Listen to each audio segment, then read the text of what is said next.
মাননীয় প্রধানমন্ত্রী জি আসার কথা ছিল 22 তারিখ, এসেছেন, তার আগের দিন হয়েছে ঘটনা। এবং আপনারা সবাই জানেন যে ভারতীয় জনতা পার্টির ওইখানে খেজামারাতে যে আমাদের মন্ডল আছে, তার উদ্যোগে যারা আমাদের ট্রাইবাল মহিলারা আছেন, সেই মহিলাদের বাচ্চা দেওয়ার একটা কার্যক্রম ছিল। এবং সেখানে প্রায় 250 থেকে 300-300-র উপরে মহিলা, যা শুনলাম, প্রায় ওখানে জমায়েত ছিল। এবং তাদেরকে যখনই পাত্রা দেওয়ার যে ব্যবস্থায় বিতরণ করছিল, তখন আমাদের একজন সাংবাদিক সেখানে ও ভিডিও করছিল। সাংবাদিকের তো কোনো রাজনৈতিক পরিচয় নেই। ওখানে যাওয়ার পর যেহেতু এটা ভারতীয় জনতা পার্টির কার্যক্রম, সেই কারণে উনি ভারতীয় জনতা পার্টির কার্যক্রমের ফটো তুলতে পারবে না এই বলে তাকে মারবার উদ্দেশ্যে, যা দেখলাম তার ওর থেকে আমি খবর পেলাম যে, এবং সে মারবার উদ্দেশ্যেই কিন্তু তারা অ্যাটাক করলো তাকে।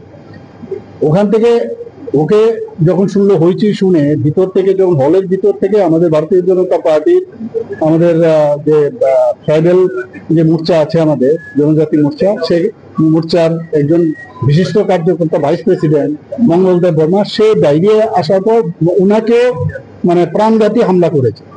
এই তো হচ্ছে এগুলো।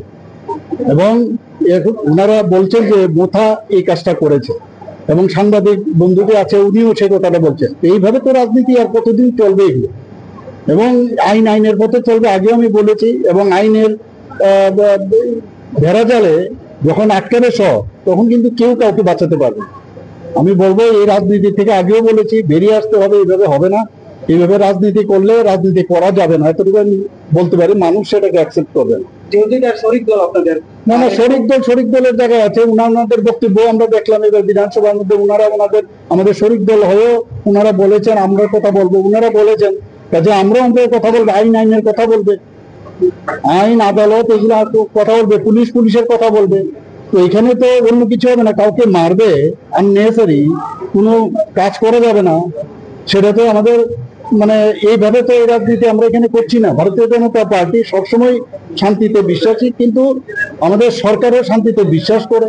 কাজেই এখানে এই ধরনের ঘটনাতে কোনো অবস্থায়, কালকে আপনি দেখেছেন আমাদের এক মন্ডল অফিস আগুন দিয়ে পুড়িয়ে দিয়েছে, মান্দাই মন্ডলে। কি হচ্ছেটা কি এগুলো? এবং এটা পুরো চক্রান্ত আছে, এর পিছনে অনেক লোকের মধ্যে আছে।